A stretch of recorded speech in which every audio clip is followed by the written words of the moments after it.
हानिया भारत में शोहरत पाने के लिए वक्त जाया कर रही हैं। पाकिस्तान की मारूफ मेजबान अदाकारा नादिया खान ने भारत और पाकिस्तान में यकसा तौर पर पसंद की जाने वाली अदाकारा हानिया आमिर से मुताल्लिक बड़ा बयान दे दिया। हाल ही में हानिया के भारत में काम करने पर नादिया खान की जानिब से तबसरा सामने आया है। निजी टीवी के शो में नादिया खान ने गुफ्तगू करते हुए कहा कि हानिया आमिर भारत में शोहरत हासिल करने के लिए अपनी PR पर बुरी तरह वक्त जाया कर रही हैं।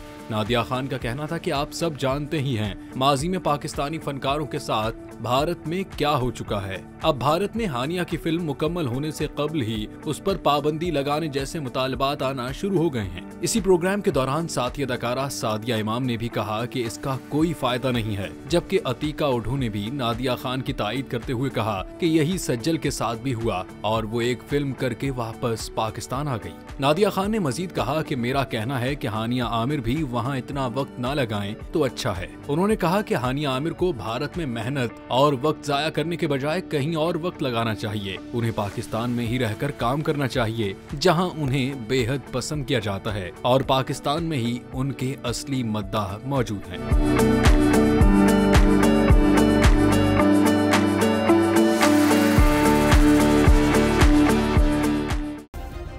सब्सक्राइब करें और बेल दबाएं ताकि कोई खबर रह न जाए।